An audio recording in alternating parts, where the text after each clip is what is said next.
Eagle agro ప్రేక్షకులకి నమస్కారం. నేను శివపార్వతి, గ్రామభారతి ప్రకృతి వ్యవసాయ క్షేత్రం నుండి. రత్నచోడి బియ్యం అనేది చాలా పురాతన కాలం నాటి వరి రకం. దీన్ని పూర్వం రాజులు తమ సైనికులకి ఆహారంగా యుద్ధాల్లో పాల్గొనే వారికి అధికమైన శక్తి కోసం తినిపించేవారట. ఈ రోజుల్లో కూడా జిమ్ చేసేవారికి, అధికమైన శారీరక శ్రమ చేసేవారికి కూడా ఈ బియ్యం చాలా సూటబుల్. ఈ రోజుల్లో బియ్యం తింటే మనం చాలా బరువు పెరుగుతాము. అలాగే వెంటనే బియ్యం తింటే వెంటనే డైజెస్ట్ అయిపోయి ఆకలి అవుతుంది, ఎక్కువ తింటాము, వెయిట్ పెరుగుతాము అనే అపోహ ఉంది.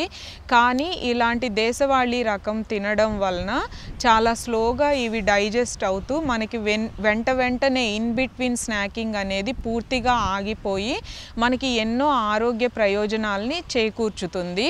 కాబట్టి మనం రైస్ తింటే బరువు పెరుగుతాము అనే అపోహ మానుకొని మన శరీర తత్వానికి, మన ఆరోగ్య అవసరాలకి అనువైన బియ్యం రకం ఏంటో తెలుసుకొని ఆ రకమైన బియ్యాన్ని ఈరోజే మన దగ్గరలో ఉన్న ప్రకృతి వ్యవసాయ రైతుల వద్ద నుండి కొనుగోలు చేసి వినియోగించడం మొదలు పెడదాము.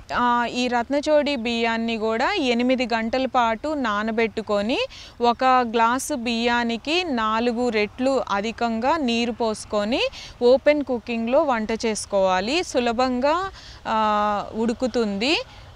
అట్లనే దీన్ని కూడా దోశలు ఇలా తినడానికి ఉపయోగించుకోవచ్చు. చాలా రుచికరంగా ఉంటుంది ఈ బియ్యము.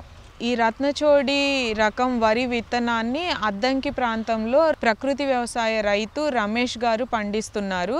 వారి వద్ద నుంచి మేము సేకరించడం జరిగింది. ఈసారి మా వ్యవసాయ క్షేత్రంలో కూడా ఈ రత్నచోడి బియ్యాన్ని పండించబోతున్నాము. Thanks for watching Eagle Agro. Like and subscribe Eagle Media Works.